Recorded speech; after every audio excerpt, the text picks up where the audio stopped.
बिस्मिल्लाहिर्रहमानिर्रहीम। अस्सलाम वालेकुम। आप देख रहे हैं यूट्यूब चैनल आम सी बातें। अब 11 मई को तहरीक लब्बैक पाकिस्तान का लॉन्ग मार्च नहीं होगा। अल्लामा साद हुसैन रिजवी ने बड़ा ऐलान कर दिया। इस वीडियो में हम इसी के मुतालिक बात करेंगे। नाज़रीन किराम, चंद दिन पहले तहरीक लब्बैक के सरबराह अल्लामा साद हुसैन रिजवी ने खिताब करते हुए ये ऐलान किया था कि तहरीक लब्बैक पाकिस्तान 11 मई को अपने लॉन्ग मार्च का आगाज़ करेगी, जिसमें हुकूमत से मुतालबा किया जाएगा कि कीमतों में कमी करके पाकिस्तानी अवाम को रिलीफ दे।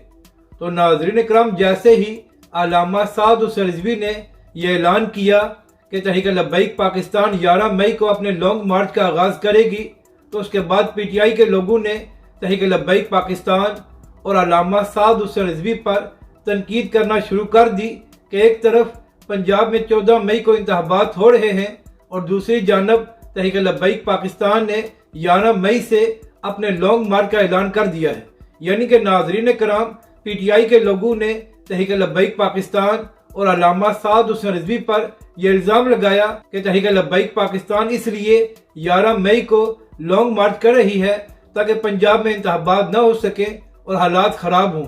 इसके साथ साथ ये भी कहा गया कि पाकिस्तानी इदारों ने तहरीक लब्बैक पाकिस्तान को ये टास्क दिया है कि लॉन्ग मार्च करके इंतखाबात को मुलतवी कराया जाए।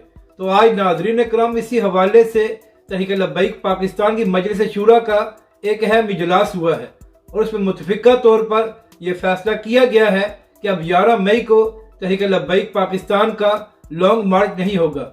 नाज़रीन किराम, अब अल्लामा साद हुसैन रिजवी ने यह ऐलान किया है कि तहरीक लब्बैक पाकिस्तान का लॉन्ग मार्च 22 मई से शुरू होगा और ये लॉन्ग मार्च कराची से इस्लामाबाद होगा। यानी कि नाज़रीन किराम, अल्लामा साद हुसैन रिजवी और तहरीक लब्बैक पाकिस्तान ने अब इमरान खान और PTI के लिए मैदान खुला छोड़ दिया है कि तुम लोग हिम्मत करके अब 14 मई को इंतखाबात करा लो। तो नाज़रीन किराम, अब देखना यह है कि 11 मई को तहरीक लब्बैक पाकिस्तान का लॉन्ग मार्च नहीं हो रहा तो PTI के लोग किस तरह 14 मई को इंतखाबात कराते हैं। और अहम बात यह है कि जब 14 मई को इंतखाबात नहीं होंगे तो उसके बाद इमरान खान या PTI क्या रद्द-ए-अमल सामने देते हैं, क्योंकि अब तहरीक लब्बैक पाकिस्तान का लॉन्ग मार्च नहीं हो रहा तो अब PTI या उसके लोग तहरीक लब्बैक पाकिस्तान और अल्लामा साद हुसैन रिजवी पर तनकीद नहीं कर सकते। नाज़रीन किराम, हमेशा की तरह अल्लामा साद हुसैन रिजवी ने यह ऐलान करके PTI और इमरान खान को एक बड़ा सरप्राइज दिया है। और जो लोग तहरीक लब्बैक पाकिस्तान पर यह इल्ज़ाम लगा रहे थे कि लब्बैक वाले इंतखाबात को मुलतवी कराने के लिए लॉन्ग मार्च कर रहे हैं, उनके मुंह भी अल्लामा साद हुसैन रिजवी ने बंद करा दिए हैं। अपनी राय का ज़रूर इज़हार करें कि आपको यह वीडियो कैसी लगी और हमारे इस चैनल को भी सब्सक्राइब करें।